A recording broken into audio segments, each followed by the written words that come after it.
Welcome to Indiana Sports Beat Radio, presented by Andy Moore Honda of Bloomington. Know your role and shut your mouth, you jabroni! Fires upfield into the end zone, and it's caught. Jelani Woods, touchdown! INDY! A 43-point night for Tyrese Halliburton. How do you like that, partner? Renew now, drives in low, throws up a shot. It doesn't go. Tipped up and in by Anthony Leal. Indiana takes the lead. It's pretty simple. I win. Google me. Now, here's your host, Jim Coyle. Hello, everybody. Welcome aboard Indiana Sports Beat Radio, coming to you on this Tuesday. I hope you're having a good start to your weekend. If not, we can get it headed in that direction. Plenty going on as the TBT will continue this evening at Hinkle Fieldhouse. The NBA Summer League came to a close last night, at least for the 2K tournament that was going on. Khalil Ware, a great night. We'll talk about that as his Miami Heat take the victory, and he gets his first ring already as they win that championship. Pretty cool to watch that. He had a big night in that game, and it's clear he is going to have a good start to his NBA career. So congratulations to him on that. It was good to watch that. He has been solid throughout the NBA Summer League. He had, I think he ended up with 21 points last night. He ended up with a double, 21 and 10 in that win. So congratulations to Khalil Ware. He is just, man, he has played well the entire time during this Summer League. So that's pretty good to see someone jump in at that next level and swim with the Sharks. But he has done it well. Looking forward to talking to Mike DeCourcy today. Chronic Hoosier will be along as well. We'll talk to him. Big Ten football media days begin today. We'll probably come bring the show from there the rest of the next 2 days as that continues on Wednesday and Thursday with Indiana's Curt Cignetti speaking on Thursday. Today is the first day of that, though. 4 new teams, so they've had to spread it out to get everybody in. Hope of what else is going on in your sports world. The Olympics are upon us as well, so we've got that going for us. Looking forward to that. And football camp is about here. Like we said, as soon as we finish up with Big Ten football media days this week, probably sometime around a week from this Thursday is when football camp begins, I believe. So we'll see how that gets going. I appreciate everybody being on the Andy Moore Honda hotline as well. Las Vegas Larry, how are you, sir? Fred's heading to New York City for a day trip. He said he'll listen to us later. Cool. Well, day trip. I can't make that a day trip where I live.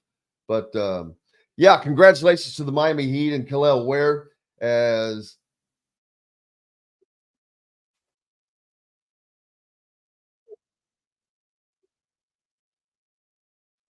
couple of things that were ironic to me in that game. First of all, there are multiple Suns that are playing in the NBA right now.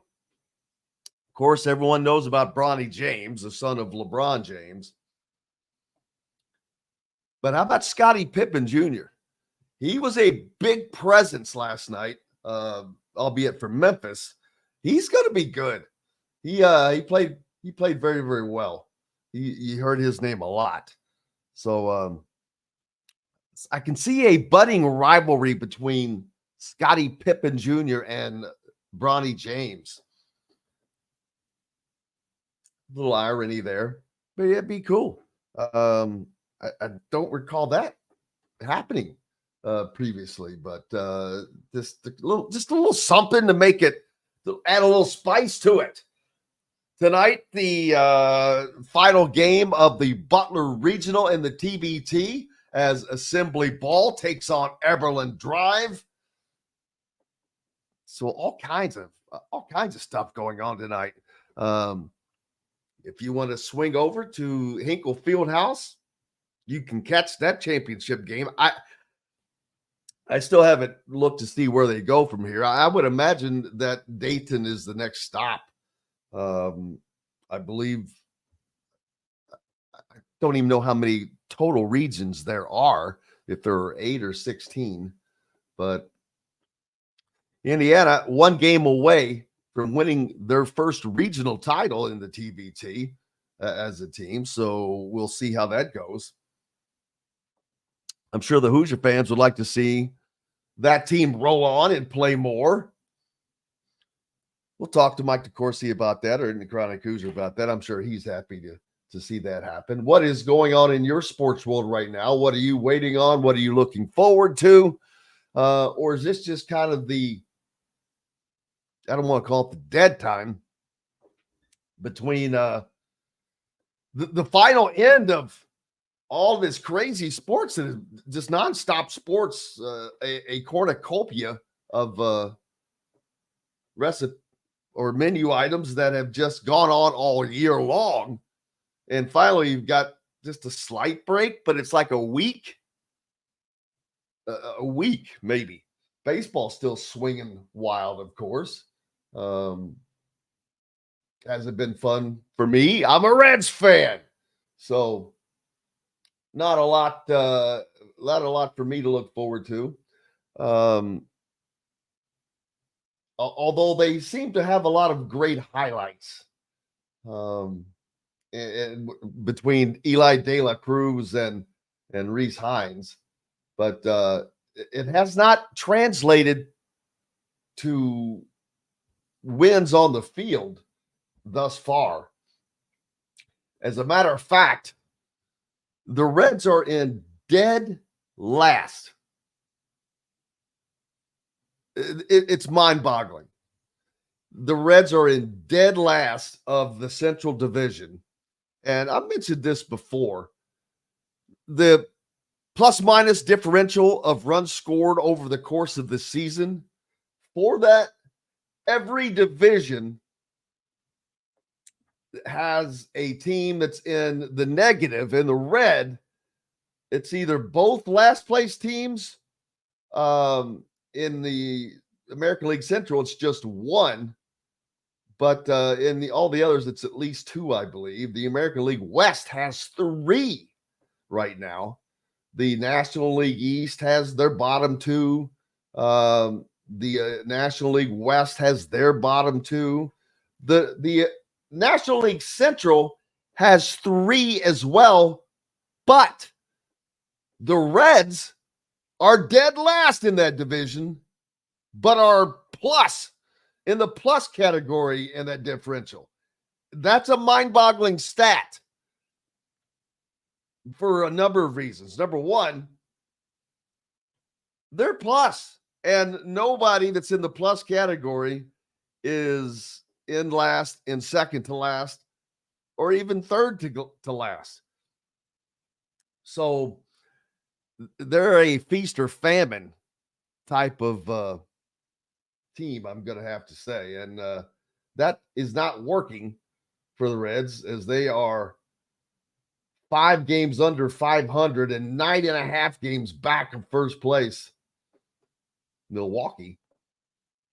The Cardinals bouncing back from that season they had a year and 2 years ago. They are 5 games out of first place, but they're up there banging on a wild card spot. So hope everyone's having a Major League. Philip pointing out the Major League Baseball trade deadline is coming up on July 30th. Yeah, I don't think there are any trades that are going to help the Reds. That's for certain. what in the world are you all talking about on the Andy Moore Honda hotline? Mayo. Someone's eating mayo on bread this morning, looks like. Oh, they're talking about BLTs. Yeah, that sounds good at the moment, but I'm busy. We've got busy stuff to do. Coming up also, let's see. As the college football season is about to rear its head, who do you think is going to do well in the Big Ten this year? I mean, who's going to win it? Where do you really think that Indiana is going to end up? Where do you really think Purdue is going to end up? What coach is on the hot seat?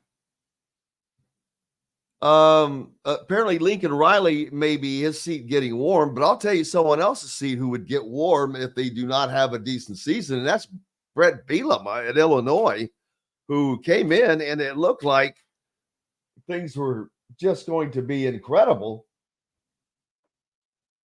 They had a nice little bump, and then last year not so much. And so I think there's some pressure on him this year.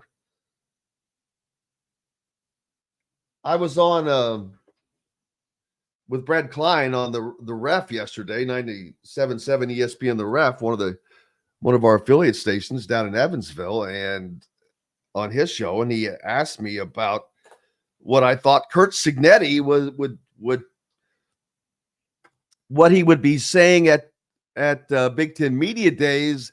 Would he be asked me if he thought, or if I thought that Cignetti would be this way or that way, and my flat up, straight, easy answer is I don't think Curt Cignetti is going to be anyway. I don't think Curt Cignetti is going to say anything that is other than businesslike.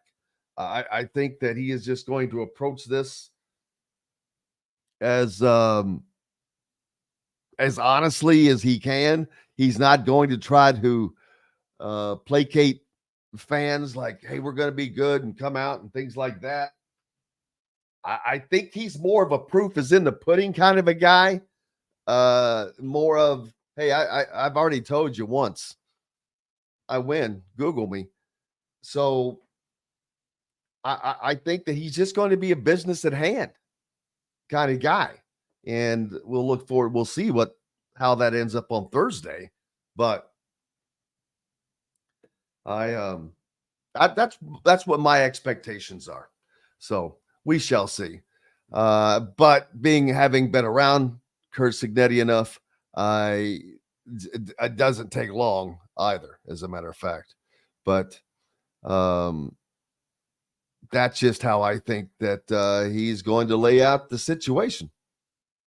I just think that he's all business, and that is a real thing. That's not a put on. It's not a pretend. It's not arrogance. There may be a little arrogance there, but that's okay. You need a little arrogance. But he is straight up going to tell you the truth. What's Purdue going to be like? I don't know. I really don't. I don't know if one would think that they would have improvement in Ryan Walter's second season there. All the prognostications I keep seeing basically has Indiana and Purdue and Illinois, teams like that, at the bottom. Everybody's just got them at the bottom. And that sounds about right as far as expectations. No one in their right mind is going to think Indiana is going to have, outside of here, no one in their right mind is going to think that in the year of a coaching change, coming off of an 0-8 Big Ten season, that Indiana is going to be one of these teams to look out for. Makes sense. I get that and totally understand. Purdue, I don't know that they landed anything of great talent to scream that they are going or should have this tremendous season in year two. It makes sense. Now, that doesn't mean it's not going to happen, that they can't, that they're not making strides, because I have not been around them as much and covered them as much, and I don't have the familiarity. We'll talk with Travis Miller and see if we can get him on and talk about that as well, as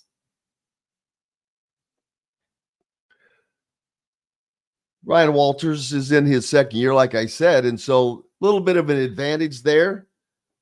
There wasn't a ton left in the cupboard for Purdue when he left, but we've got to take a break. We've got plenty more coming up. Hopefully Mike DeCoursey will be joining us on this day. Thank you for being here with us.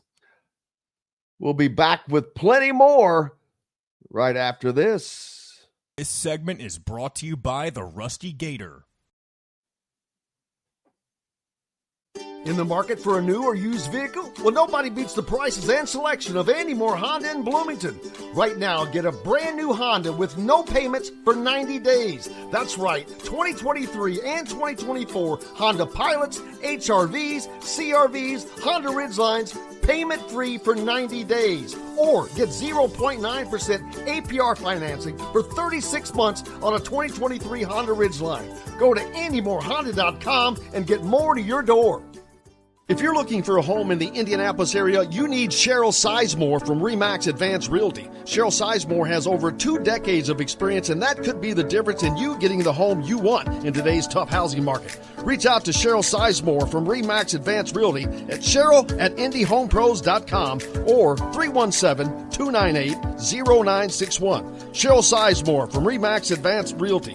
Let Cheryl Sizemore get you in the home you want today. Cheryl@IndyHomePros.com. Looking for someone to cater your next corporate event, family reunion, or tailgate? To some, a garnish may be nothing more than just a decoration put last on a plate. But in Bloomington, catering starts with Garnish Catering. Serving all of Bloomington and surrounding areas, Garnish Catering is waiting to help make your next event one to remember. Planning a great event shouldn't have to be stressful. Whether we quote you just for catering or a total event package, you can trust that you're making the right choice with Garnish Catering. Visit garnishcatering.com. That's garnishcatering.com. Garnish Catering is a proud partner of WOW Food Group. Whether it's a night out with the family, after work with colleagues, or catching the game with friends, Bubba's 33 is the place for you. Bubba's 33 offers a mouthwatering menu of selections that are all made from scratch every day. The portions are big, but the prices are small. And with over 50 big screen TVs, you'll never miss the big game. Bubba's 33, pizza, burgers, beer. Country living is just a swing away. It can be hard to find the exact home that fits your family's needs, so there couldn't be a better time to build a new home with Property Shore Construction. Now building exclusively south of Bloomington within the Stonecrest Golf community. Choose from one of the gorgeous Stonecrest Signature Series house plans. We have several lots available with scenic views of the golf course. Contact Amy Rhoda with Revesco Real Estate for additional information. 812-583-0919 or go to mystonecrestliving.com. That's mystonecrestliving.com for more details.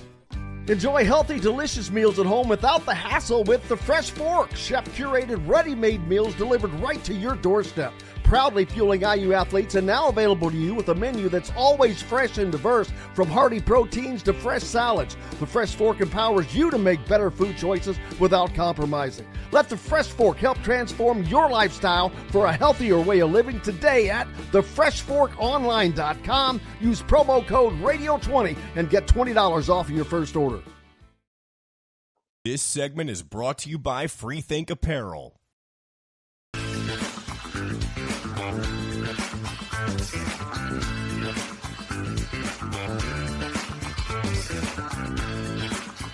Welcome back to Sports Beat Radio on this Tuesday. Thank you so much for being with us. We appreciate you. Jim Coyle with you as always, and joined by the great Mike DeCoursey from the Sporting News. Mike, how are you doing, sir? I'm well, Jim. How are you? I can't complain. Doesn't do any good. Nobody wants to hear it. But it's another beautiful day. The weather's been spectacular for July. It's been kind of crazy. But lots going on. The TBT in the final throes of the region, the regionals. Butler with one. Louisville's got one down there. There's one over in Lexington, one in Dayton. So that is in full throw. Indiana's Assembly Ball playing tonight against Eberlin Drive in the championship for the Butler region. Eberlin Drive, a very veteran team in the TBT. They have been around for a long time. So that may be an interesting game, but plenty going on. Just had NASCAR at Indy over this past weekend as well. And today is the first day of Big Ten's football media days. So, which has been extended to 3 days, Mike, Yes. so they could squeeze in all of the teams. So there's a little bit going on right now. Yes, there is. I am regretting today is the one day. Maybe there've been others, but the one day when I'm regretting a little being absent from Indiana, because I had been able to over the last several years, especially since they moved it to Lucas Oil, go down and hang out with my man Bill Bender, my teammate at Sporting News, and see all my friends from Big Ten Network and hang around with them a little bit, and maybe even talk a little football and write a little football while I was there. This year, I won't get that chance. It's a little bit more of a commute than it was 4 months ago. So I won't get a chance to say hello to everybody down there, but it's going to be really cool to have. It's a great event for those of us in the media to get a chance to be around all those people who are into football. I will confess, it's a greater event when you get to be around basketball people because basketball is my sport.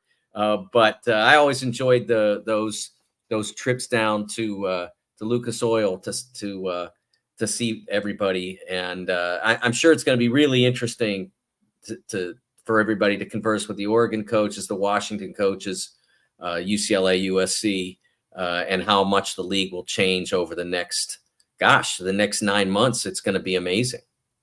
Yeah, one of the first things though that I think about is no more Jim Harbaugh and Ryan Day. That was kind of an annual tit for tat thing. They were not on the same days ever, right? But it's kind of always a nice little. You could always expect some firecrackers or some fireworks of some sort. Well, Ryan's not the most. He's not the most dynamic personality. I mean, he's an interesting guy, but he's not one of those fiery people. And yet it still managed to come out, right? And I think that's because it's Ohio State, Michigan. And so I'm sure that will continue. It doesn't, Harbaugh is totally different. I mean, he's a different guy. I mean, I've been in sports for covering major sports for 43 years now, from my first year in Major League Baseball and some of the characters I covered then in 1982 all the way to now. And Harbaugh's different than anybody I ever encountered. I think different's a fair word. Any other word you might construe as pejorative, but different is fair. And he certainly fit that category. So I don't think anybody can be as different as Jim, but I think that Michigan-Ohio State thing, I think that will burn long after any of us is done watching or covering sports. Yeah, I have to concur with that. He is different is the best adjective to use. He not in a necessarily a bad way. He is just unique. Unique is a he good is word. Unique. That's a great word. Unique is overused as a word, but with him, it fits. Yeah, you just never know. I don't think he ever knows what is going to come out. It's just, yeah. But good luck to the media in LA covering him. He is a challenge for sure. That's going to be something, him in LA. But yeah. Oh well, but the Big Ten has a lot of new guys to talk to. Dan Lanning, Lincoln Riley, and the guys. Don't forget him. That's right. Taking Jim Harbaugh's place. Yes. And he obviously is very colorful, as I recall from the game of Jim Harbaugh being suspended, and they were talking to Sharon Moore at halftime. He was letting the F-bombs fly, baby. Definitely. He's got a big challenge there because Michigan got back to the standard that it wants to be, and now keeping it there is going to be a challenge. And it's obviously a different look. In Michigan and Ohio State and places like that, Alabama, Georgia, et cetera, still have advantages over everybody. The weight of their popularity, the weight of their history, and all of that definitely is an advantage. However, in the modern age, when paying players is permissible, I think it shows that things can be different, and you can't just count on having a great regular season and somebody anointing you into what is basically the semifinals of the championship. Now you got to win a couple games to get there, maybe, depending on where you get seated. And so that changes the chemistry of this season as well. If your goal for success is to win a championship, you can't count on just winning a bunch of home games and like Alabama used to do, throwing a Mercer or Citadel in there. And yeah, you got to win the SEC probably to get there, but Alabama won championships without winning the SEC too. So it's not like that now. You got to win it, man. With the 12-team deal, you have to win it. And I think that is going to change the dynamic for everybody involved in college football. Yeah, it's going to be. I think it's going to be exciting, and it's going to be a lot more fun, a lot more teams, a lot more of opportunities for upsets. That hasn't been the case when you have just 4 teams. It's kind of hard to have very many upsets along that line, because it's not really considered that big of an upset with the top 4. But very much looking forward to this, because teams can get on a roll. Like everything else, it's about matchups. You get caught against the wrong type of team. It's like, so I'm looking forward to it. I'm looking forward to college football. We always are. I love college football as much as anything, and it's rolling along. And for Indiana fans, I'm excited for Indiana fans. I know that most people see it as Indiana being Indiana, as they should, because there's no reason until there's a different something palpable seen. But their schedule is laid out for them to make it very an easier prospect, with 8 home games and only 2 games on the schedule that I would call probable losses. Ohio State and Michigan. No one else is on that schedule. That there's not a single team on schedule that doesn't have a new coach within 2 years, minus Maryland. And that's no joke. And that includes Michigan, but I don't have them in that category. But Michigan State, Washington, Nebraska, Northwestern, UCLA, and Purdue, all of them with a coach within 1 or 2 years. So Indiana's got a shot, and Curt Cignetti has come in at the right time. And I think the new business-like. Yeah, I think the new Big Ten is really good for a place like Indiana. The divisional structure, which made sense logistically, it made sense under the old circumstance. Of course, Michigan and Ohio State and Penn State have to be in the same division, because geographically they belong in the same division. Competitively, they have to be adjacent to one another. You can't say, just stick that team in the West because we need to balance this out. And so it made it really hard for a place like Indiana to get some traction and to get forward momentum when you have to play those 3 Titans every year. And when I talked about the advantages that programs like that have, I mean, when you're selling 100,000 seats and you've been doing it, in Michigan's case, for basically 30, 40 years, and in the case, the the Buckeyes and Nittany Lions have grown to that over the past, decades or so. It is hard to compete against that. And so the new Big Ten, without the divisional structure, consigning them to having to play those teams every year, I think is great for Indiana. I would think that Curt Cignetti, I believe he's a Western Pennsylvania guy too. He spent a lot of time over my way, and I know some of the people on his staff as well. So, I always loved, Jim, the Pacers slogan, "We grow basketball here." I love that. When they came out with that, I was all in on that. And I will say that, to co-opt it a little bit, we kind of grow football back over here in the Western Pennsylvania area. No doubt. Not like we No used doubt. to. Not like we used to. It's not quite the same. I mean, it's been a while since you put out Tony Dorsett and Dan Marino in the same 2-3 year span. But it's still really good. And hey, Curt is a product of when Joe Namath. Where was Joe Namath from? Joe Namath from Beaver Falls. Yeah, up the turnpike from where I live now. Joe Montana grew up across the river from my hometown. I was just up that way. I not to humble brag here, Jim, but I just got put into a Hall of Fame in that area, the Mid-Mon Valley Hall of Fame. And the best part of it, Jim, is that I am in the same Hall of Fame as Joe Montana. Yes, Joe Montana, baby. Stan Musial, and Ken Griffey Sr. I absolutely belong in their company, right? You got it. You got to Absolutely. There's no question. I love that.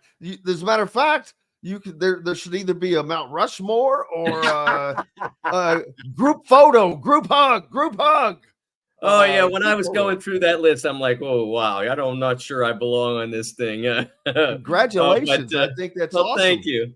But it's, it is.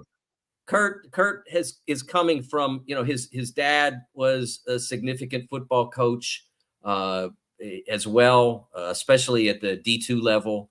So I'm really happy for him and excited for the Hoosiers and hoping they enjoy their season. Yeah, and the Colts, you got Anthony Richardson coming a second year after his rookie season. A lot of expectations for that.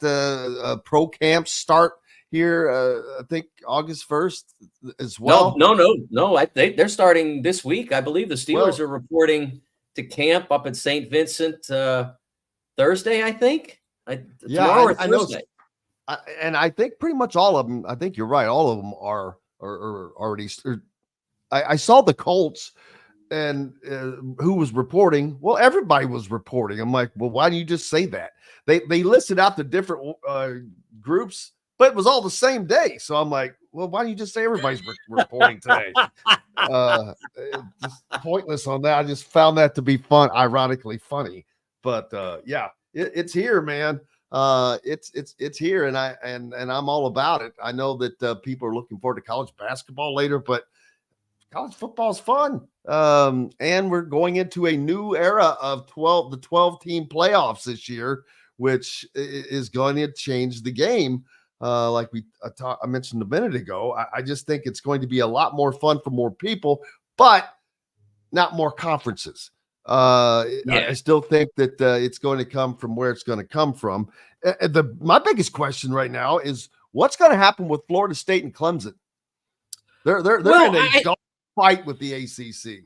Yeah, I say here's the thing, Jim. I think they're making a huge mistake. I really do.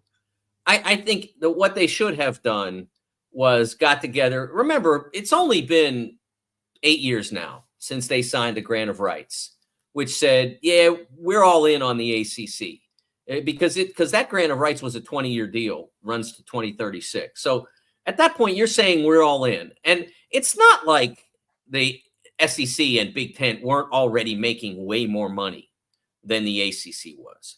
They were. And absolutely it was not, it was no secret. And now the money difference has grown since then. By committing to 2036, they took away a lot of their negotiating power. But it's not like they went into that blindfolded. I mean, they knew that was the case. They wouldn't be reopening their contract until 2036, while others would have the opportunity to get back in the market before that. And so you can't say you didn't know that was the case. So what they should be doing is similar to what the Big 12 is doing, is finding alternative sources of revenue. Where can we get money without having, to get more broadcast revenue, which is unavailable to us.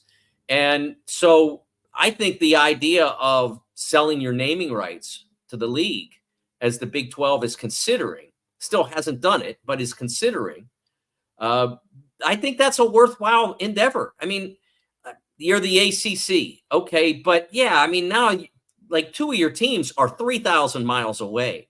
So how Atlantic Coast are you? I mean, I think there's value in the brand name, but if the value was we'll give you $30 million a year per team or whatever, or 20 million, whatever the number might be, $10 million per team. If you sell us the name of your conference, I think at that point you see there's value in the brand, and it's $10 million a year per team.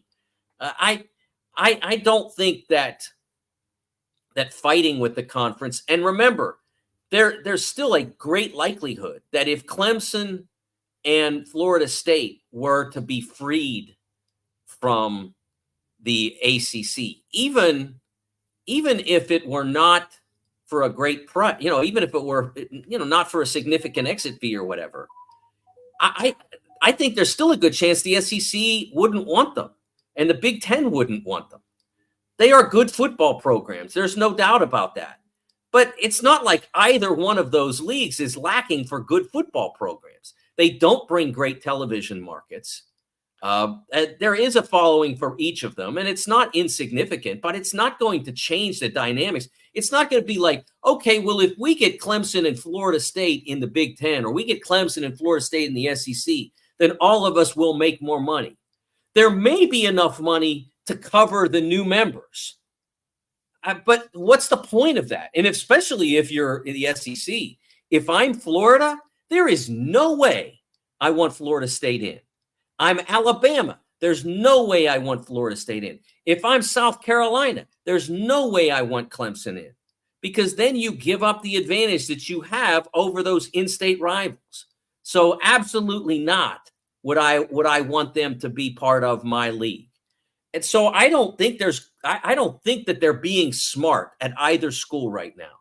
What they should be doing is trying to enhance the value of their current circumstance and recognize that their path to the playoff is much more open as members of the ACC than it ever would be as members of the SEC. If you're Clemson or you're Florida State, and let's say again that you got granted entry into the SEC, what are you? The sixth best team in that league on a traditional basis, the fourth best?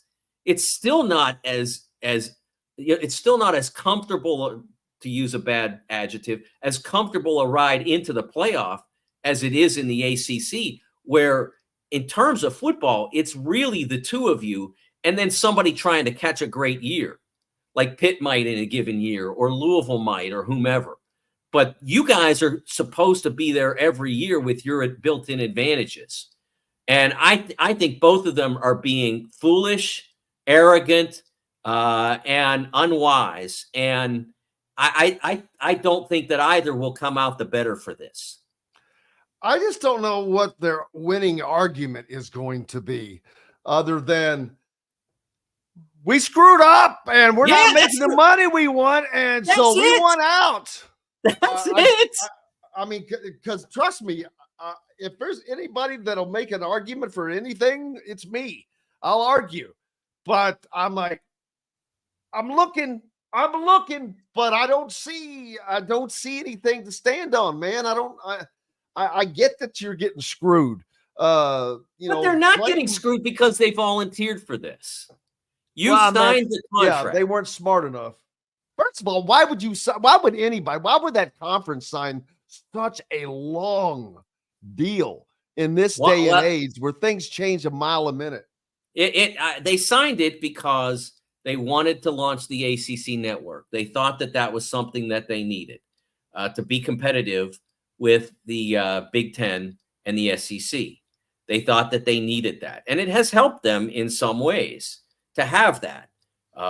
But ESPN had some leverage, and their leverage was, look, if we're going to invest all this money in this deal and invest all this personnel and all the rest, we need some certainty. And so they asked for that, and they got it. And as a result, you've got what should be a stable league. And that should be one of the things that makes the ACC valuable, is that that the membership will be intact until 2036. That should be what you can sell to those who could enhance your revenue situation. Instead, you're fighting. I don't think that that's a wise choice. I also don't think it was a wise choice to add SMU, Cal, and Stanford, and that was just foolish. There was no reason to do any of those three. But I think they felt imperiled because of Florida State and Clemson, and they do want to survive. And people who think that league's just going to break up and go away the way the Pac-12 did, there's too many schools that have a vested interest in it staying together, and they have a piece of paper that says it should stay together until 2036. We've got to take a break. Mike DeCourcy from the Sporting News is with us. We'll be right back with more Indiana Sports Beat Radio. This segment is brought to you by Freethink Apparel. If you're looking for a home in the Indianapolis area, you need Cheryl Sizemore from RE/MAX Advanced Realty. Cheryl Sizemore has over 2 decades of experience, and that could be the difference in you getting the home you want in today's tough housing market. Reach out to Cheryl Sizemore from RE/MAX Advanced Realty at cheryl@indyhomepros.com or 317-298-0961. Cheryl Sizemore from RE/MAX Advanced Realty. Let Cheryl Sizemore get you in the home you want today. Cheryl@indyhomepros.com. Whether it's a night out with the family, after work with colleagues, or catching the game with friends, Bubba's 33 is the place for you. Bubba's 33 offers a mouthwatering menu of selections that are all made from scratch every day. The portions are big, but the prices are small. And with over 50 big screen TVs, you'll never miss the big game. Bubba's 33, pizza, burgers, beer. Country living is just a swing away. It can be hard to find the exact home that fits your family's needs, so there couldn't be a better time to build a new home with Property Shore Construction. Now building exclusively south of Bloomington within the Stonecrest Golf community. Choose from one of the gorgeous Stonecrest Signature Series house plans. We have several lots available with scenic views of the golf course. Contact Amy Rhoda with Revesco Real Estate for additional information. 812-583-0919 or go to mystonecrestliving.com. That's mystonecrestliving.com for more details. Know a team or group needing a fundraiser? Boost Fundraising raises more money faster and offers the most unique and user-friendly online fundraiser in the nation. Your team receives personalized fundraising pages for each team member. Free team-branded promo gifts shipped to each donor. Boost Fundraising does it all. Sports teams, marching bands, charity causes, and community groups. Go to boostfundraising.com and be sure to enter the promo code COYLE, that's COYLE, to receive a discounted fundraiser. Looking for someone to cater your next corporate event, family reunion, or tailgate? To some, a garnish may be nothing more than just a decoration put last on a plate. But in Bloomington, catering starts with Garnish Catering. Serving all of Bloomington and surrounding areas, Garnish Catering is waiting to help make your next event one to remember. Planning a great event shouldn't have to be stressful. Whether we quote you just for catering or a total event package, you can trust that you're making the right choice with Garnish Catering. Visit garnishcatering.com. That's garnishcatering.com. Garnish Catering is a proud partner of WOW Food Group. In the market for a new or used vehicle? Well, nobody beats the prices and selection of Andy Moore Honda in Bloomington. Right now, get a brand new Honda with no payments for 90 days. That's right, 2023 and 2024 Honda Pilots, HRVs, CRVs, Honda Ridgelines, payment-free for 90 days. Or get 0.9% APR financing for 36 months on a 2023 Honda Ridgeline. Go to AndyMooreHonda.com and get more to your door. This segment is brought to you by Hoosier Hanks East. Welcome back, Indiana Sports Beat Radio on this Tuesday. Thank you so much for being with us. Mike DeCourcy along for the ride. And quickly before I get to basketball, and I definitely want to get there. I just saw that Snoop Dogg is going to be is going to carry the torch. I hadn't seen this. Somehow I missed this, but in the final stretch before the opening ceremony, I don't know how he's going to make it, man. But I love Snoop Dogg, don't get me wrong, but that's not someone I ever imagined carrying the Olympic torch. Snoop is amazing. Steelers fan, by the way. Gotta love that. The jokes about what he'll light with that torch write themselves, right? I mean, I don't even have to lift a finger to go there. Oh my God, I didn't even think about that. That's great. That is great. Love it. Hey, Snoop's been an advocate of sports for as long as he's been in the public eye, and he has done a lot of work with youths in sports in the Southern California area. I'm not sure. I haven't read them. I'm sorry. The two Utes. Yes. I'm not sure what exactly led to him being. I haven't read the articles about him being in Paris. I just noticed the same thing on Twitter about him doing it. But yeah, I love Snoop. I'm all for him getting his chance to be in the spotlight in Paris. He will also be a commentator with NBC during the event. So Snoop's accolade, he knows no boundaries. Do we know what sport he's going to do?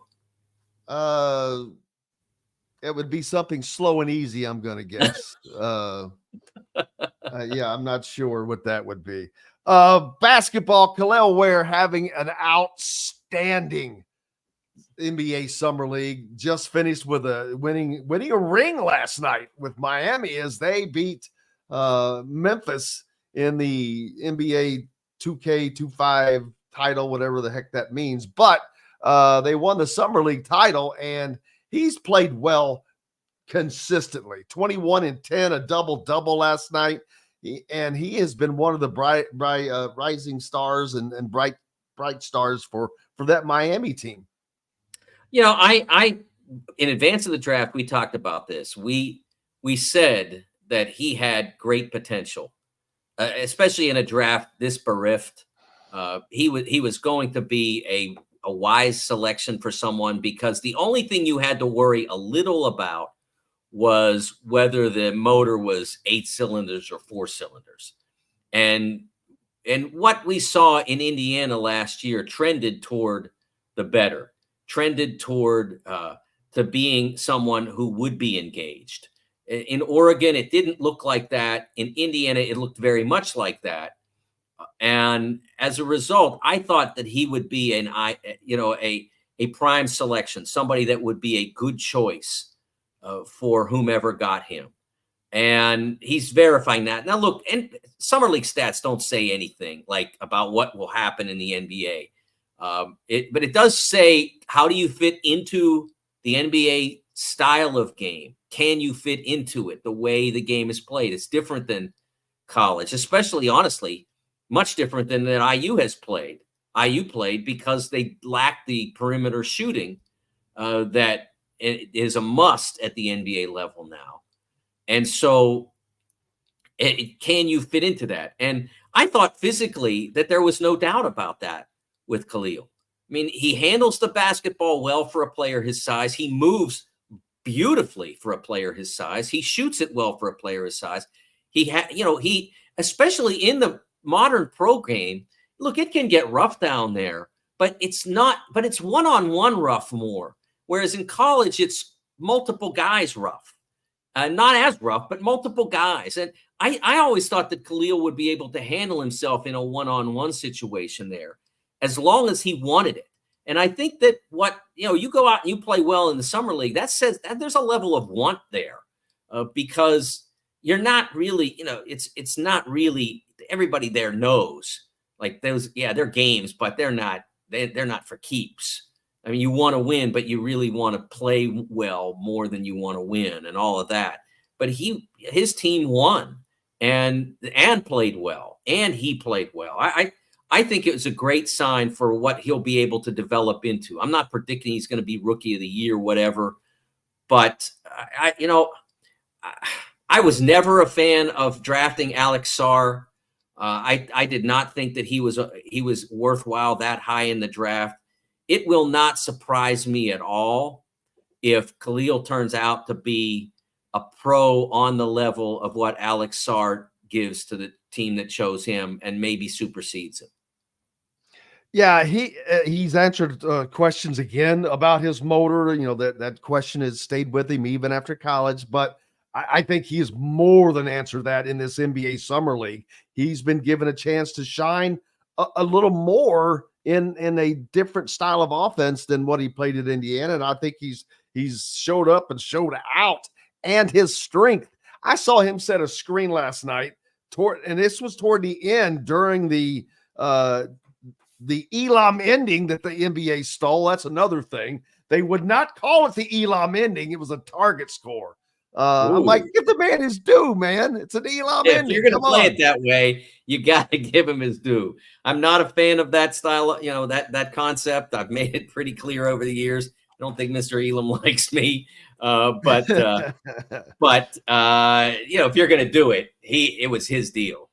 Yeah, but I saw him set a screen, and whoever he set that screen on, all I saw was a head snap back, and I'm like, man, he's picked up some strength too, because he's not some skinny dude just standing out there. And you could tell by just watching him, watching his face, watching him play, he's locked in.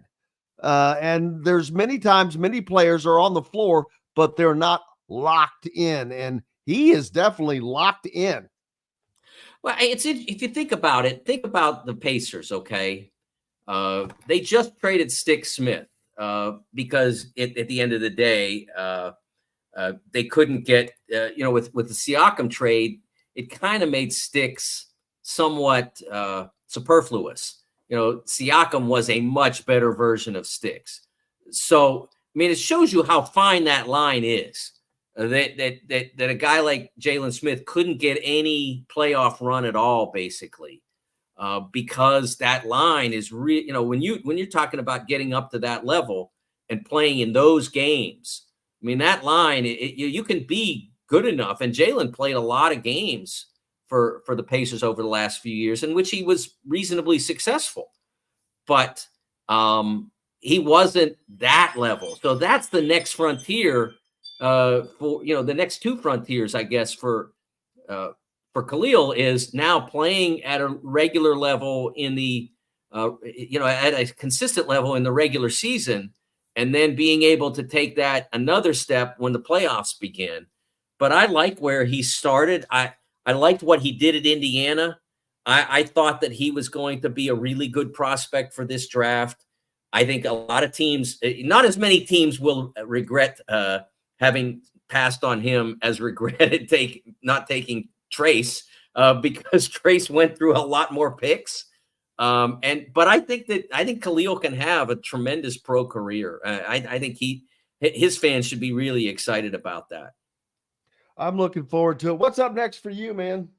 The Olympics, man. They start tomorrow, literally. I know the opening ceremony is on Friday, and I did do a column about why LeBron James was a terrific pick, an outstanding pick for the men's representative to carry the flag in the opening ceremonies on Friday in Paris. But they will start tomorrow with men's soccer.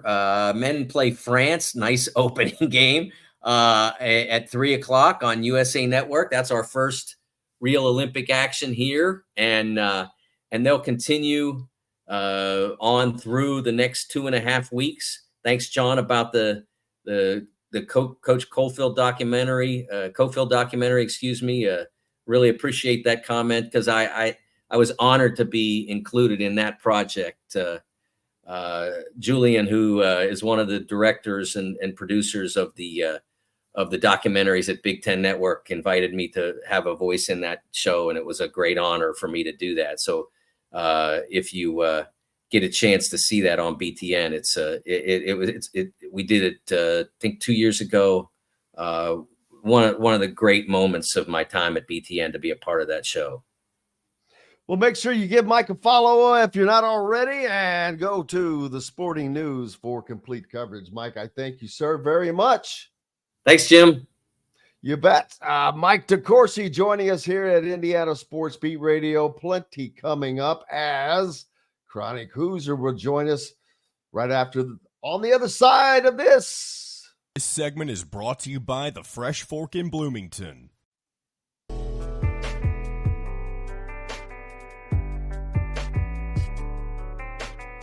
In the market for a new or used vehicle? Well, nobody beats the prices and selection of Andy Moore Honda in Bloomington. Right now, get a brand new Honda with no payments for 90 days. That's right, 2023 and 2024 Honda Pilots, HRVs, CRVs, Honda Ridgelines, payment-free for 90 days. Or get 0.9% APR financing for 36 months on a 2023 Honda Ridgeline. Go to AndyMooreHonda.com and get more to your door. Looking for someone to cater your next corporate event, family reunion, or tailgate? To some, a garnish may be nothing more than just a decoration put last on a plate. But in Bloomington, catering starts with Garnish Catering. Serving all of Bloomington and surrounding areas, Garnish Catering is waiting to help make your next event one to remember. Planning a great event shouldn't have to be stressful. Whether we quote you just for catering or a total event package, you can trust that you're making the right choice with Garnish Catering. Visit garnishcatering.com. That's garnishcatering.com. Garnish Catering is a proud partner of WOW Food Group. If you're looking for a home in the Indianapolis area, you need Cheryl Sizemore from RE/MAX Advanced Realty. Cheryl Sizemore has over 2 decades of experience, and that could be the difference in you getting the home you want in today's tough housing market. Reach out to Cheryl Sizemore from RE/MAX Advanced Realty at cheryl@indyhomepros.com or 317-298-0961. Cheryl Sizemore from RE/MAX Advanced Realty. Let Cheryl Sizemore get you in the home you want today. Cheryl at IndyHomePros.com. Whether it's a night out with the family, after work with colleagues, or catching the game with friends, Bubba's 33 is the place for you. Bubba's 33 offers a mouthwatering menu of selections that are all made from scratch every day. The portions are big, but the prices are small. And with over 50 big screen TVs, you'll never miss the big game. Bubba's 33, pizza, burgers, beer. The Ugly Grouper, located on beautiful Anna Memorial in Florida, is the place to be, and not just because they have unforgettable meals, including locally sourced seafood. The Ugly Grouper has your favorite craft beers and cocktails, along with live music every day. The Ugly Grouper is family-friendly, able to host private parties, and has the biggest grouper you've ever seen. The Ugly Grouper is the place to be on Anna Memorial in Florida. Tell them Indiana Sports Beat sent you. Go to theuglygrouper.com for more information. Country living is just a swing away. It can be hard to find the exact home that fits your family's needs, so there couldn't be a better time to build a new home with Property Shore Construction. Now building exclusively south of Bloomington within the Stonecrest Golf Community. Choose from one of the gorgeous Stonecrest Signature Series house plans. We have several lots available with scenic views of the golf course. Contact Amy Rhoda with Revesco Real Estate for additional information. 812-583-0919 or go to mystonecrestliving.com. That's mystonecrestliving.com for more details. This segment is brought to you by Hoosier Hanks East.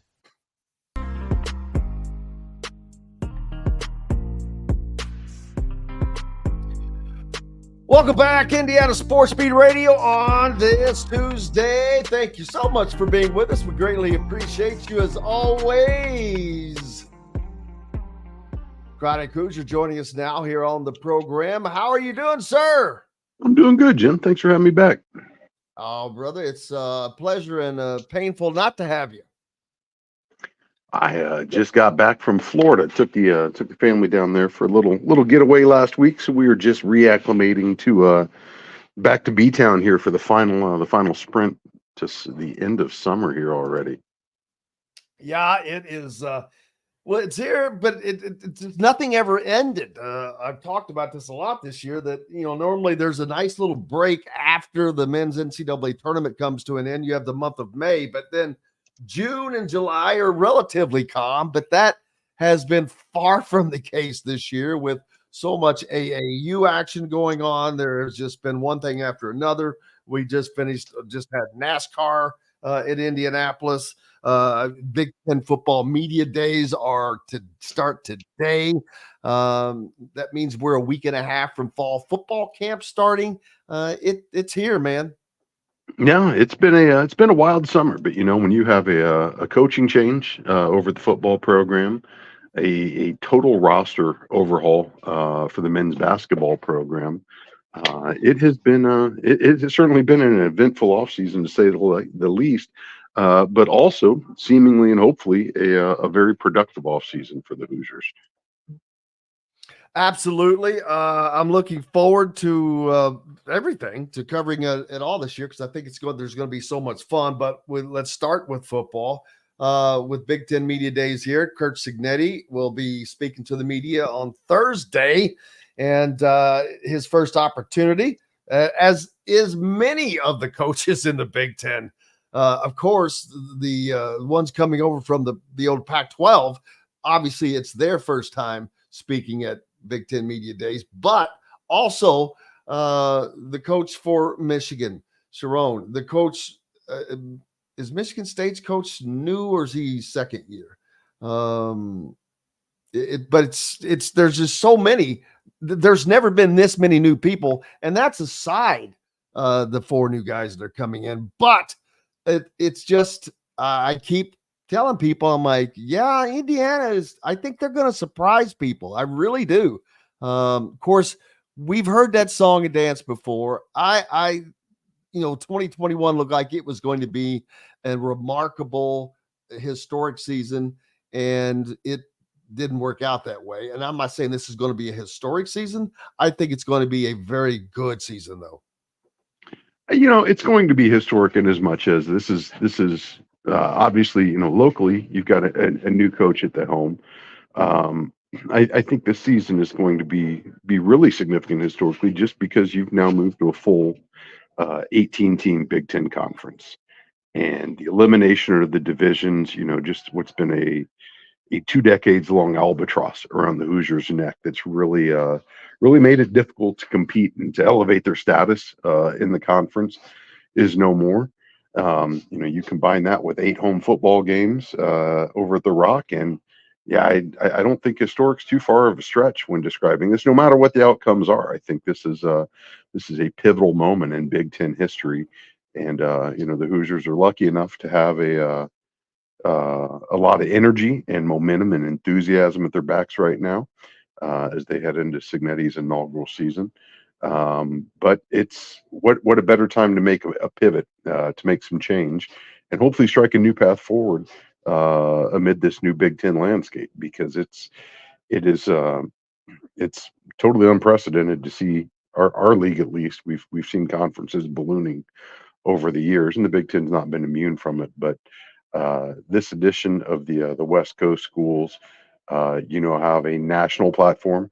Not that the Big Ten Network hasn't been a national platform beyond or before this year, but I think the addition of all the West Coast schools and the inherent interest that brings and the eyeballs that come with it, I'll be real curious to see how Indiana's recruiting footprint is impacted in all the sports, quite honestly, because this isn't something that's just limited to those sports that are getting the pub on the network. It's just overall brand exposure to a market where Indiana's had a sizable alumni base, but to expand that beyond just your alums is going to be something that, if recent trends prove as any indication, it should produce a windfall for the Hoosiers. I mean, you look at schools across the country that have been able to elevate the platform that their sports are viewed on, particularly the revenue sports, and it just increases applications, admissions,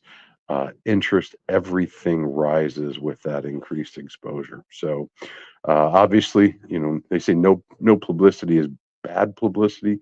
Obviously, you'd like to see Indiana do well on that stage, but the simple fact that they're getting in front of millions and millions and millions of new television sets this fall, I think only portends good things to come down the road for Indiana, especially if they're able to capitalize on some of this enthusiasm and put more wins than losses in the column this year.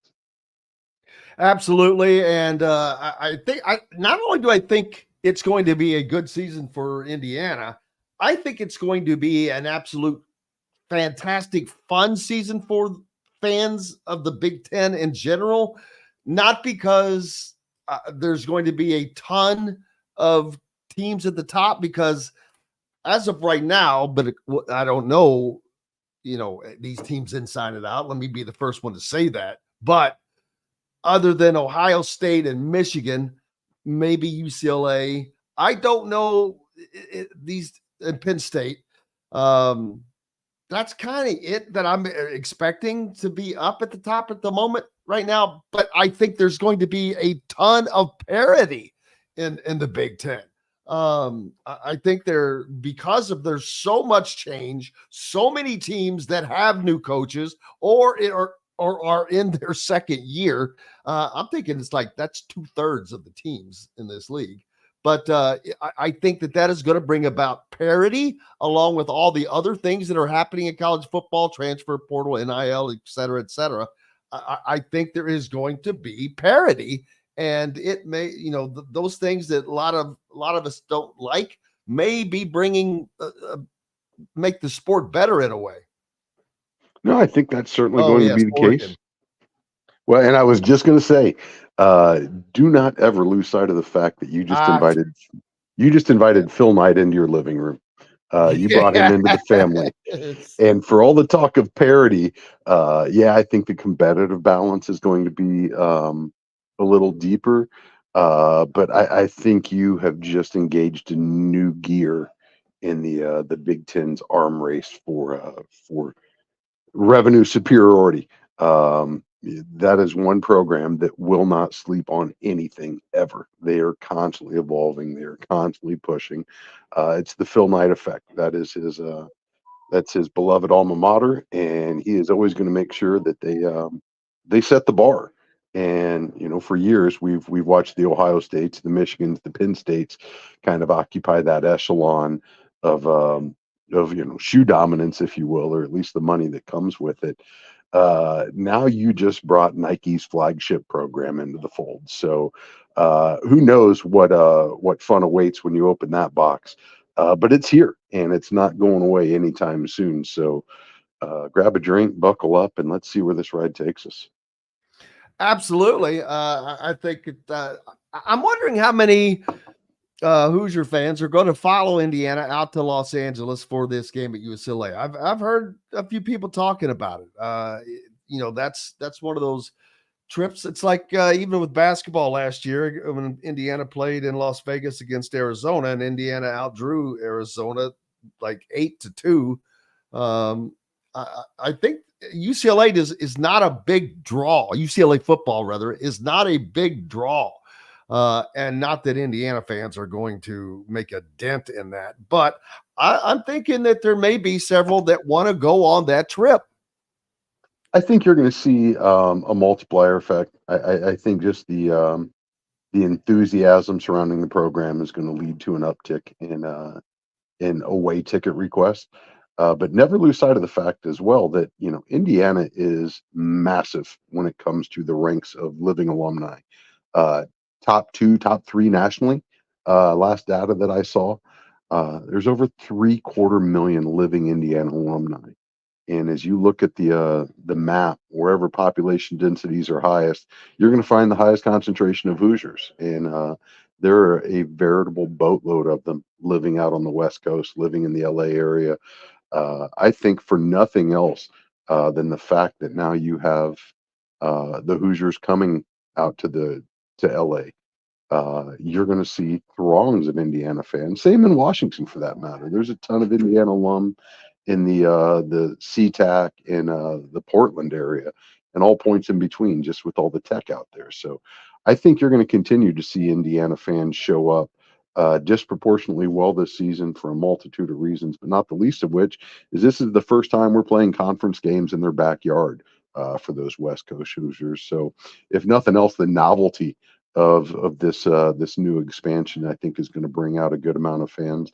But I think as the season rolls on and they start stacking some W's, there's a very likely chance they're going to head into LA 2-0 with a little bit of a tailwind behind them, some winnable games ahead of them in their first conference road test. And I think if history's been any guide, I think Indiana fans are going to show out in abundance for that contest, and I think you'll see that throughout the next several years. Record independent again, just by virtue of the fact that we're there, we're playing conference games now. Hoosiers fans are going to do what Hoosiers fans do. They're going to show out and they're going to support the Hoosiers, and I think this should be hopefully a bellwether year for what's to come in the Cignetti era. Yeah, and it is real, and it's here now. As today is the first day of Big Ten Media Days, not a lot will come out of it. It's not. This is mainly. It's a way for all the networks to get all these teams in one place to get shots that they use throughout the football season. Few little things they do all that throughout those 3 days, and then it gives us an opportunity to talk to guys that we normally do not have the opportunity to talk to, whether it's the UCLA's coach or Brett Rule from Nebraska, et cetera, et cetera. It gives us those opportunities to talk to them the only time leading up to the game, which could be, 2.5, 3 months away. But Thursday when Indiana speaks and Curt Cignetti takes the podium, I think that there's going to be a lot of people looking at him curious as to what he will say after his very confident introductory last year. Yeah, it's certainly media day gives a lot of fodder for pundits. One of the great things about college football media is not only is it ravenous in both its consumers as well as its content producers' thirst for new stuff. There's always quotes, there's always bulletin board material that comes out of it, and I personally love the fact that Curt has leaned into that he has been unabashed in his confidence for what he and his team are building or trying to build here at Indiana.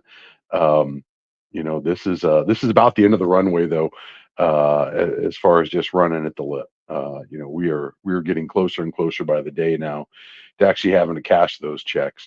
But I don't know that I would want it any other way. I think, especially at a program like Indiana with the rebuild in front of them, I think you have to have an overwhelming amount of confidence, but also competency. I think those two have to go hand in hand. But at the end of the day, if you don't believe it, you're never going to become it. And we have certainly had our share of pep rallies and great quotes and sound bites and the like. And seen that not necessarily get backed up on the field. But I don't know that you can do without the bluster at this stage, simply because you got to get buy-in of every single individual in that locker room, all the way down the roster, all the way across the board when it comes to staffers and volunteers and everybody else. You got to have a shared vision. You got to have everybody pulling in the same direction. But most importantly, you got to believe the success is attainable. So I'm anxious to see exactly what riffs he can come up with here and fire off. I'm anxious to see how his relationship develops, because for a lot of guys, especially in this day and age, when there's so many new faces, where this is really their introduction rather to the broader Big Ten. A lot of these guys have done local hits since they arrived on campus, but for many coaches, this is the first time that they get exposed to the entire Big Ten media pool, and it really sets the tone for a lot of relationships and interactions to follow. So I'm personally curious to watch how some of these evolve over time, because there's very much going to be some points down the road where many coaches are forced to eat some words that were said this week. After the final whistle has blown. So it's going to set the table for a lot of drama, intrigue, and just general pettiness down the road. And man, I am absolutely here for all of it.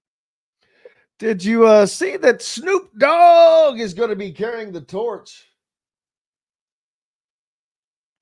I did not see that, but what better man to carry a lighter than Snoop Dogg? There are a few people on earth that have more experience, save maybe Willie Nelson. Yeah, looking forward to that as well. I talked earlier about Khalil Ware. He's been having a spectacular NBA Summer League, capped off with a championship last night for Miami over Memphis in the NBA 2K25 Summer League title. He played spectacularly and consistently throughout that thing.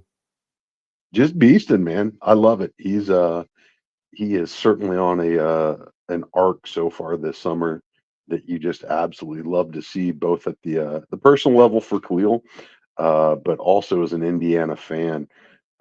Just the continued presence for the developmental capability of Mike Woodson and his staff. And obviously, the track record with bigs pretty much speaks for itself. You would like to see that go maybe to some wings as well, maybe some guards getting that shine.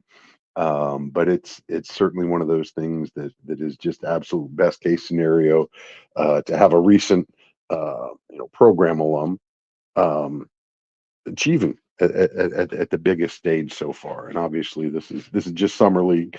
I don't know that there is any guarantee that those who perform best here are going to go on, but it certainly doesn't hurt. I would certainly expect to see some solid rotation minutes and hopefully a long and very fruitful and lucrative career for Khalil.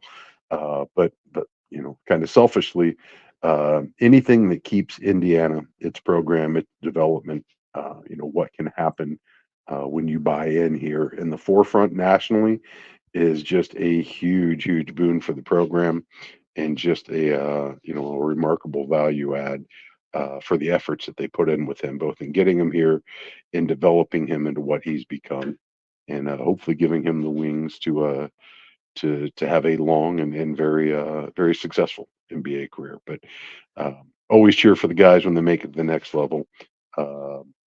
It's tough as a rookie. There's just you're drinking from a fire hose. You're playing at a level, even if you played at the highest level.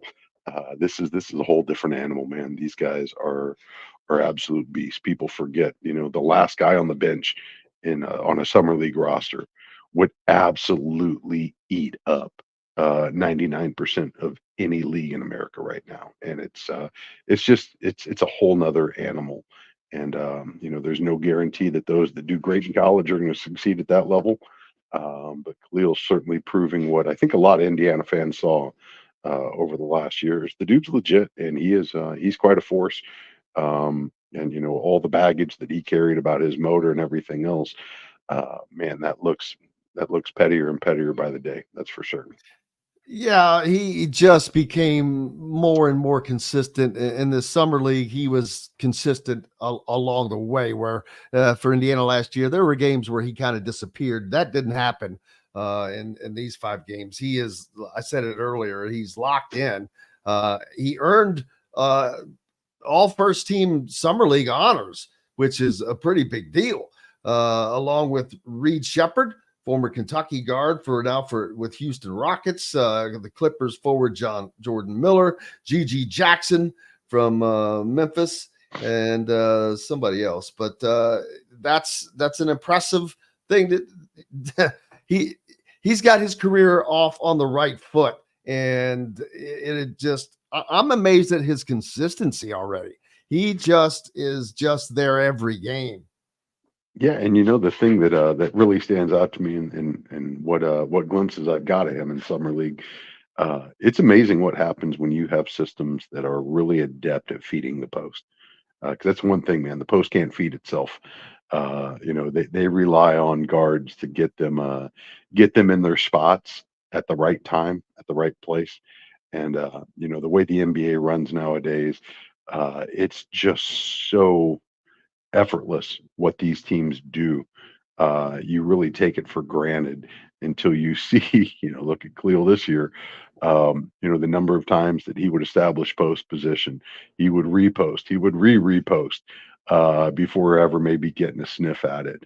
And in the league, man, they ain't got time for that. That shot clock is way too short to be messing around. Those guards know where the spot is. They know when to pull the trigger, and they just get it down low when they need to. pretty consistently. And it's amazing what happens for a big fella when you're being fed that reliably. But the flip side is, those guys have to know when it's there and when it's not. And he seems to be picking up the pace, the tempo, the speed, the athleticism quite rapidly. But Lord knows he's got a frame that was built for this. And by all measures, he certainly picked up the skills along the way. With no small part being his brief stop here in Bloomington to put himself in position to make some money for a long time playing the game. Well, and not only that makes me look at someone like Malachi Moreno, who is one of the recruits high atop Indiana's list that they would like to land.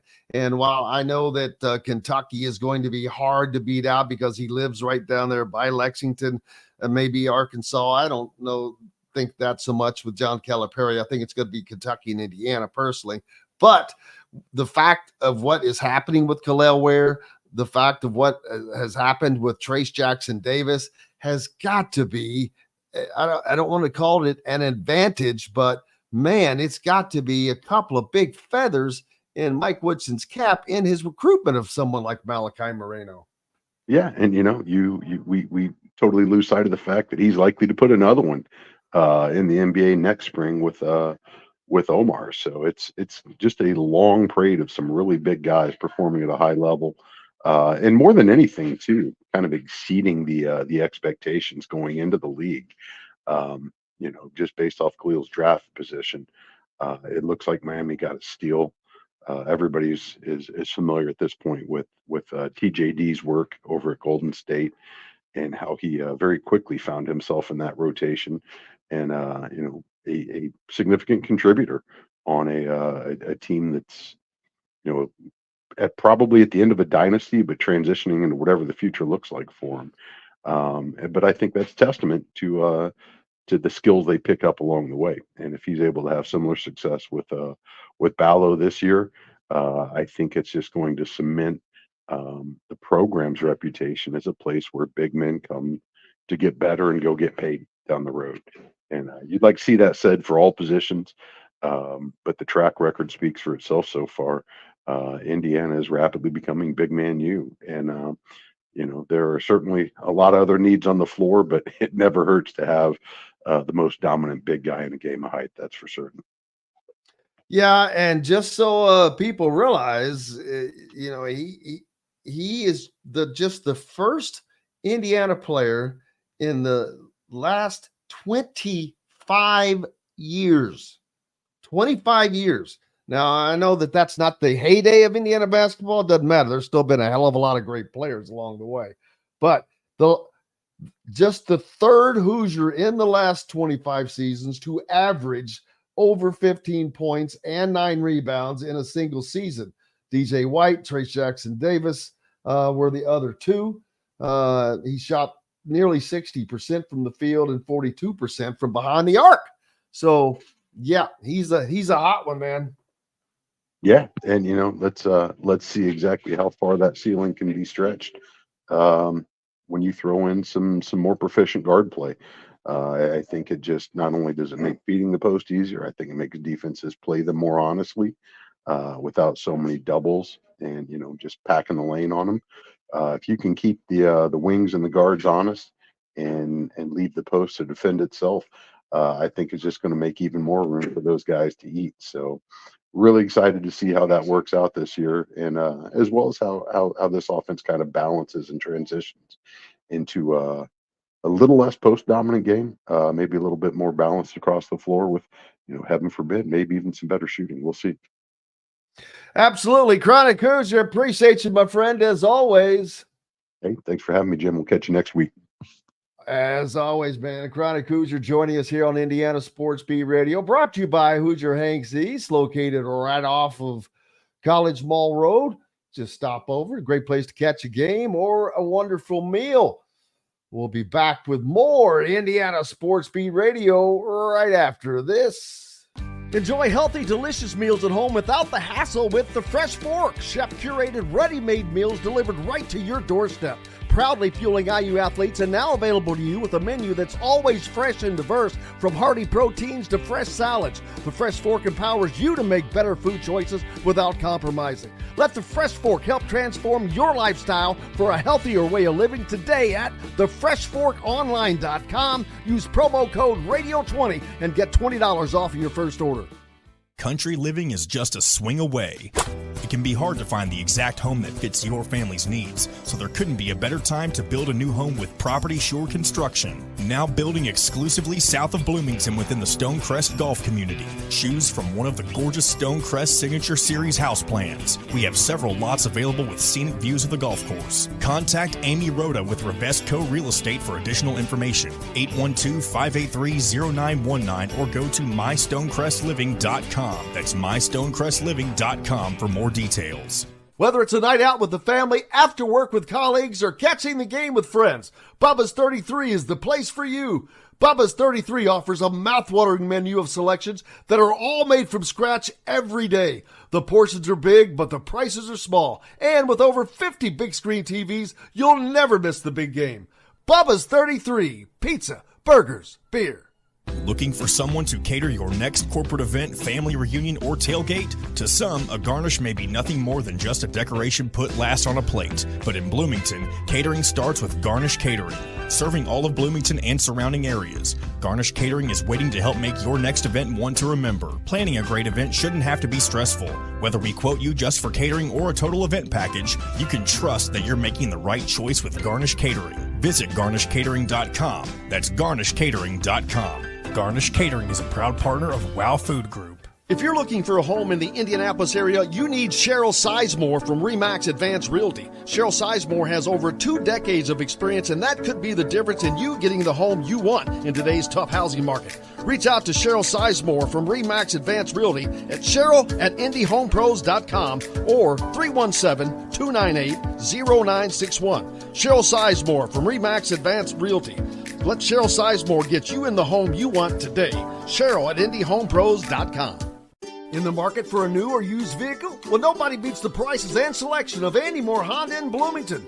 Right now, get a brand new Honda with no payments for 90 days. That's right, 2023 and 2024 Honda Pilots, HRVs, CRVs, Honda Ridgelines, payment-free for 90 days. Or get 0.9% APR financing for 36 months on a 2023 Honda Ridgeline.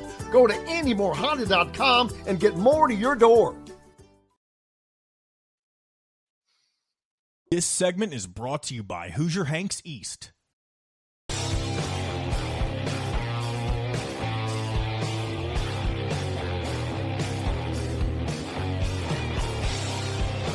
Welcome back, Indiana Sports Beat Radio on this Tuesday. I hope you are doing well and having a great day. Jim Coyle with you as always. Just finished up with Chronic Hoosier, and before that, the great Mike DeCourcy. How is your day going? Anyone going to the TBT championship tonight? Indiana taking on Eberlin Drive. That should be a good game.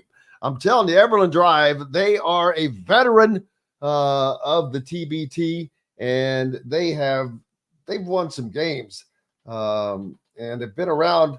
I don't know how long they've been around in the TBT. But the TBT itself has been around. This is the 10th year, I think. And but I wonder if they're a former champion. Because like I said, I know that they have been around for a minute. Going to their Wikipedia real quick. They have participated in the tournament since its 2014 inaugural. So yeah, they've been there every year, man. I'm telling you, this is going to be a tough game for that Indiana squad. Eberlin Drive has they've done this a lot. I haven't checked who their current roster includes, but we'll see if Indiana can get by them tonight. It'll be interesting to see if Indiana has everyone available as well. let's see, they lost last year in the first round. The last 2 years, they've lost in the first 2 rounds. And this year, of course, they're playing in the regional final. They lost in the championship game in 2018. And they've not been, to be honest with you, they haven't had a lot of success. They've lost in the first round 4 times. In 2020, they withdrew, but that may have been COVID related. But yeah, there's 4 first round. In the very first year, they finished dead last. Then they lost in the first round the next 2 seasons. Then they didn't even get their first win until 2017, their 4th year. And then the following season, they lose in the championship game. And in 2019, they lost in the quarterfinals. So we'll see how that goes tonight. But that's out at Hinkle Fieldhouse as Indiana Assembly Ball taking on Eberlin Drive. Same day also as Big Ten Football Media Days happening out at Lucas Oil Stadium today. Illinois, you'll hear from Brett Bielema. Rutgers, Wisconsin, Northwestern, Purdue, and Ohio State get it out of the way off of the first day. No new teams on today's day. I think that all 4 West Coast teams, 2 of them will come in tomorrow, and 2 more will come in on the following day. Let's see. Day 2, UCLA and USC are on Wednesday. So Indiana's 3rd week opponent, UCLA, first up tomorrow, followed by Iowa, Michigan State, USC, Nebraska, Penn State. And you can catch all this on the Big Ten Network, by the way. And then on Thursday, as I mentioned, Oregon first up, followed by Minnesota. Dan Lanning and Oregon first up. Minnesota, PJ Fleck, Maryland. Then followed by Washington, one of Indiana's opponents. Then Indiana, and then Michigan wrapping it all up. This is the last speaker on the last day, Sharon Moore, rather, will be taking that in. So it's going to be interesting to see. Again, nothing really comes out of this as far as earth-shattering. It's just going to be your same old coach speak, I'm going to guess. But there's not a lot to say.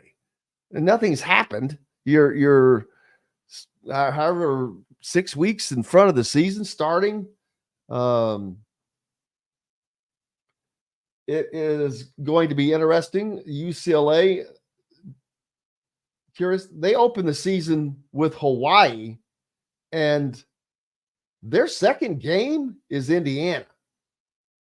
So Indiana's going to have a slight advantage, and that will be their 3rd game. So hopefully maybe that's a little help for and not only that, here's another advantage for Indiana.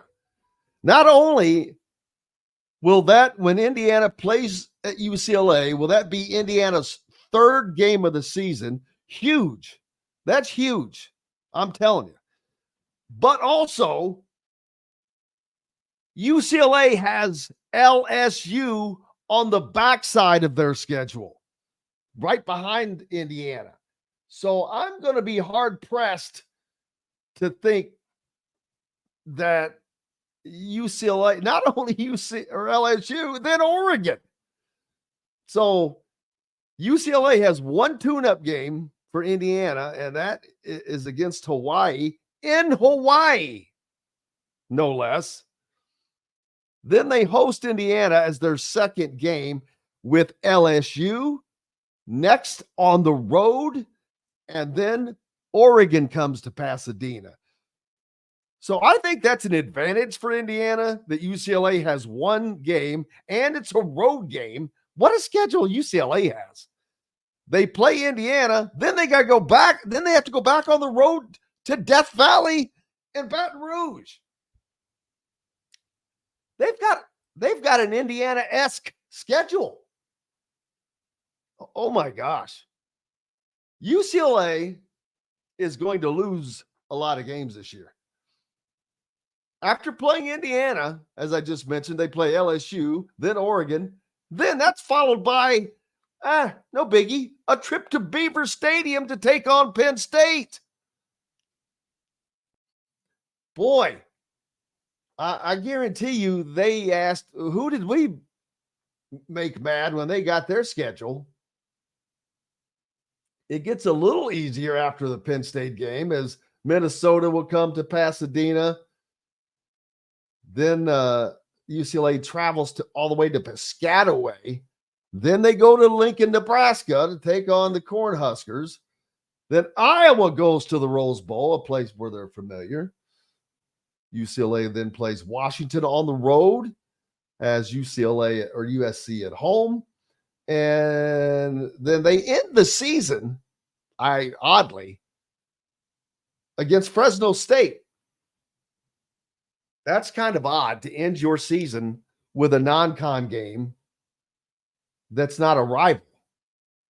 But boy, that's a wicked schedule, guys. Wow.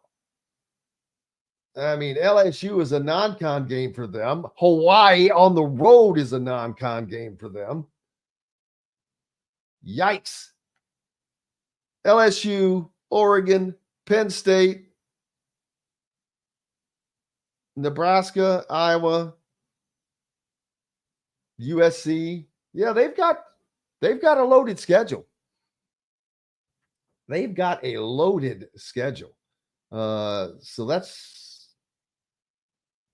going to be very interesting. I think that UCLA is going to be caught looking ahead and having only one game to prep. They've got a lot to catch up on.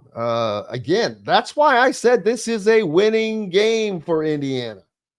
A winnable game for Indiana. Very winnable game. And if they can win that game, that puts them on a path, a potential path to 6-0 with 2 home games after that. We'll see. Yep, you're right there, Ginger Stash. Hawaii on the road, everybody does want that game. And it's not nearly as difficult as people think, because I think it was 2 seasons ago, I recall that Vanderbilt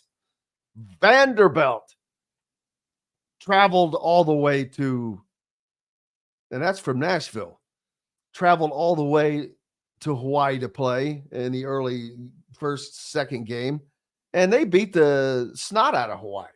So that traveled, all that stuff, yeah, I don't think it matters, especially if you're going to Hawaii. But they've got that going for them, which is nice. But I agree with you. We'll see. Brian says it's 2 days in the air to get to Hawaii from Bloomington and back. Not quite, but it is a trip. But Indiana won't be going to Hawaii anytime soon, unless it is for to play basketball in Maui. That would be lovely. No one's going to complain about that, right? I'm dang sure not going to complain about it. Hey, we've got plenty more coming up here on Indiana Sports Speed Radio. We're back with it right after this. This segment is brought to you by the Fresh Fork in Bloomington. Enjoy healthy, delicious meals at home without the hassle with the Fresh Fork. Chef-curated, ready-made meals delivered right to your doorstep. Proudly fueling IU athletes and now available to you with a menu that's always fresh and diverse, from hearty proteins to fresh salads. The Fresh Fork empowers you to make better food choices without compromising. Let the Fresh Fork help transform your lifestyle for a healthier way of living today at thefreshforkonline.com. Use promo code RADIO20 and get $20 off of your first order. country living is just a swing away. It can be hard to find the exact home that fits your family's needs, so there couldn't be a better time to build a new home with Property Shore Construction. Now building exclusively south of Bloomington within the Stonecrest Golf community. Choose from one of the gorgeous Stonecrest Signature Series house plans. We have several lots available with scenic views of the golf course. Contact Amy Rhoda with Revesco Real Estate for additional information. 812-583-0919 or go to mystonecrestliving.com. That's mystonecrestliving.com for more details. Whether it's a night out with the family, after work with colleagues, or catching the game with friends, Bubba's 33 is the place for you. Bubba's 33 offers a mouth-watering menu of selections that are all made from scratch every day. The portions are big, but the prices are small. And with over 50 big screen TVs, you'll never miss the big game. Bubba's 33, pizza, burgers, beer. Looking for someone to cater your next corporate event, family reunion, or tailgate? To some, a garnish may be nothing more than just a decoration put last on a plate. But in Bloomington, catering starts with Garnish Catering. Serving all of Bloomington and surrounding areas, Garnish Catering is waiting to help make your next event one to remember. Planning a great event shouldn't have to be stressful. Whether we quote you just for catering or a total event package, you can trust that you're making the right choice with Garnish Catering. Visit garnishcatering.com. That's garnishcatering.com. Garnish Catering is a proud partner of WOW Food Group. If you're looking for a home in the Indianapolis area, you need Cheryl Sizemore from RE/MAX Advanced Realty. Cheryl Sizemore has over 2 decades of experience, and that could be the difference in you getting the home you want in today's tough housing market. Reach out to Cheryl Sizemore from RE/MAX Advanced Realty at cheryl@indyhomepros.com or 317-298-0961. Cheryl Sizemore from RE/MAX Advanced Realty. Let Cheryl Sizemore get you in the home you want today. Cheryl@indyhomepros.com. In the market for a new or used vehicle? Well, nobody beats the prices and selection of Andy Moore Honda in Bloomington. Right now, get a brand new Honda with no payments for 90 days. That's right, 2023 and 2024 Honda Pilots, HRVs, CRVs, Honda Ridgelines, payment-free for 90 days. Or get 0.9% APR financing for 36 months on a 2023 Honda Ridgeline. Go to AndyMooreHonda.com and get more to your door. This segment is brought to you by Bubba's 33 in Clarksville.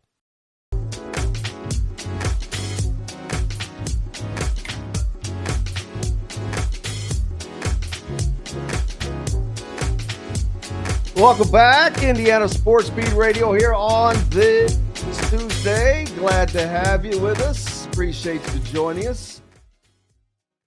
Heading out to Big Ten football media days beginning tomorrow for day 2 and day 3. Didn't see the need to be up there for 3 straight days. So long enough, but plenty of going on. Anything that is going on, if you want to catch up on that, you can do so on, of course, the Big Ten Network. All of that will be there. And tonight up in Hinkle Fieldhouse, the Indiana team, alumni team, Assembly Ball taking on Eberlin Drive in the TBT Regional Championship for Butler. I think tomorrow down in Louisville, they have their regional finals tomorrow night. I don't know who's playing in that, by the way. I haven't been following along. Who's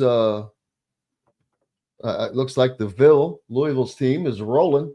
They're playing those games in Freedom Hall. That's kind of cool. That's the former home of the Louisville Cardinals. Who are they taking on? They beat Sideline Cancer 71-69, and they will be playing tonight, but can't find quickly enough. Wow, what a crowd. They had a heck of a crowd. They had over, I think, either 5,000 or 6,000 people. So they're getting, ironically, they're getting as good a crowd for the TBT as they were for their basketball team, last season that's not good. But I mean, it's good for the TBT portion of it, but that's a little that shows you how far down it had fallen. But Louisville's got a good team. They're gonna be tough to beat. Louisville coach Pat Kelsey was there supporting them. So, and it makes it easier though when everything's in the same place. But yeah, some good shots of the crowd, man. As that game was close at one point. They 69-69, they were tied before they went on to win. So we could have a Louisville, Indiana come together. Who knows? We'll see. We'll see who gets done and who moves on. Indiana's got to win tonight, although I expect them to do that, not just because they're the number one seed, but they seem to be the better team. We'll find out. Herbal talking about it says, anyone see the Ville win their TB team gas last night? Yep, there you go. Freedom Hall had a good crowd. Exactly what I was talking about. John thinks that Yogi needs to get 30 tonight. Yeah, Louisville's loving their TBT team. It's that's how I thought it would be, to be honest with you. I thought that's what it would be like at Hinkle Fieldhouse. But maybe it's going to take a year or two. That and, there was a little bit of loss of some of the names in the first game that Indiana didn't get to have play for them. So it's just going to be interesting going forward to see how they can keep that going. Can they get other Indiana guys involved? Can they keep the team up to be good? And hopefully that is something that continues to just grow. But tonight's game, Brian pointing out, is on Fox Sports 1 at 7 p.m. Thank you very much. Not BTN. Well, BTN has got all the football media day stuff going on. So got that. And yeah, using Freedom Hall. Very cool. Freedom Hall and Hinkle Fieldhouse, both iconic basketball places. Hinkle is more iconic, but Freedom Hall hosted an NCAA championship back in the 50s or 60s. Louisville played their games there forever. It was just a good basketball place. Nothing special. Of course, it's been around for a while, but good place to watch a game. Not really bad seats in there. But looking forward to seeing what happens. Louisville looking like they're going to win, but we shall see. And then you've got Kentucky. I don't know what they've done down in their regional. If they've are they going to be moving forward? Wouldn't that be something to have Kentucky, Louisville, and Indiana all moving on? Brian pointing says that Hinkle was Madison Square Garden before Madison Square Garden. I don't know. Madison Square Garden's been around for a long time, bro. It's been around for a long time. Tim pointing out that Yogi still looks good and is the heart of Assembly ball. That's no lie. He is showing that he is still on top of his game and has that drive. He's where Jordan Hulls was just a couple of years ago as well. So fun to watch those guys playing again. And I was surprised to see Race Thompson be able to get out.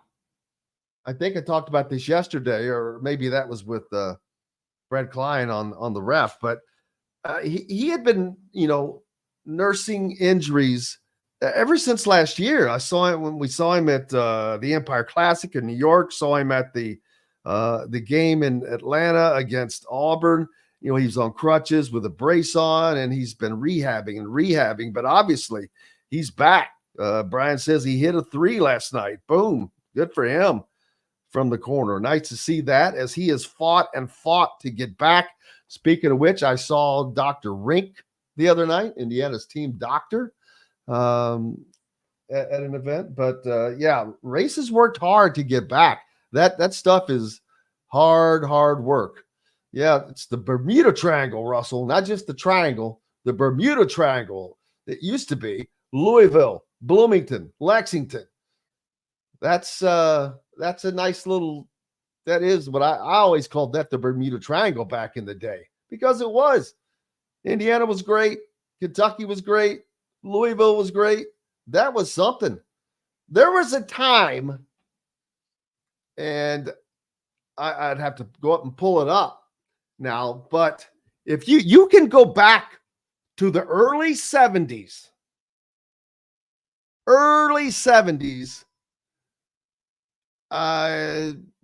maybe I'd have to pull up to see 72 or 73. As far as teams making the Final Four, there was a team from either Indiana or Kentucky in the Final Four for like a dozen consecutive years. That's a little amazing. But I know that Indiana was in the Final Four in 73. And 74, I believe, well, Kentucky was, because they upset. No, that was not the upset year. I think Louisville and Kentucky were in 74, I think. And then in 75 was when Indiana got upset by Kentucky. Kentucky went. Indiana was 76. 77. I'm drawing a blank on that one. Somebody had to be in it. It's going to take me a minute. Actually, I can pull it up right now. So, no. 77 screwed the deal up. Okay, so going back to 1971. Oh, I see you, Western Kentucky. Western Kentucky starts the parade. Oh. If you want to go back to 1969, even, Purdue, one of their few Final Fours. So 69, you had a team from Indiana and Purdue. 70, it's a blank. 71, you've got Western Kentucky. 72, Louisville. 73, Indiana. 74, no one. I guess Kentucky did. I thought they made it that year. 75 is the year that Kentucky made it and Louisville made it. 76 was Indiana. 77, you got nothing. 78, you have Kentucky. 79, you have Indiana State. 80, Louisville. 81, Indiana. 82, Louisville. 83, Louisville. 84, Kentucky. Nothing in 85. 86, Louisville. 87, Indiana. And I think that's kind of where it stopped. But so that's a long run with what? Just a couple of blanks. So, yeah, that's why I call it the Bermuda Triangle. It was just year after year. Somebody was going to the Final Four. I mean, that's pretty good. Looking forward to tomorrow, of course. Wednesday, we'll be planning on being up in Indianapolis for the Big Ten football media days. We'll still have Dylan Sin. Most likely, you'll have Kyle Nenrip and Rick Bozich, of course, unless we do some changing around sometimes when we get up there and end up having the opportunity to have people on that we normally wouldn't get to. Russell says that he always thought that Damon Bailey was a historic figure in Indiana basketball at the high school level. In the realms, well, of course he's a historic figure in high school basketball. He's the all-time leading scorer in the state of Indiana. So, yes, without question. There must have been a conversation going on in the chat room I missed. But Russell says he heard part of the ceiling crash down at Assembly Hall a couple years ago. Well, there was a brace that fell off of the scoreboard that I think had just been setting loose up there. Now, about 10 years ago, on section F, which is one of the sections up against the wall, there was a piece that fell from the ceiling, and I was actually on my way to that game with a ticket in section F. I'll never forget that. It was crazy, but we didn't get to go. Hey, that's going to wrap it up for us today. So happy to have you guys joining us as always. We greatly appreciate you and look forward to being back to do this again tomorrow. Until then, I'm Jim Coyle. I will see you on the radio. Thanks for listening to Indiana Sports Beat Radio.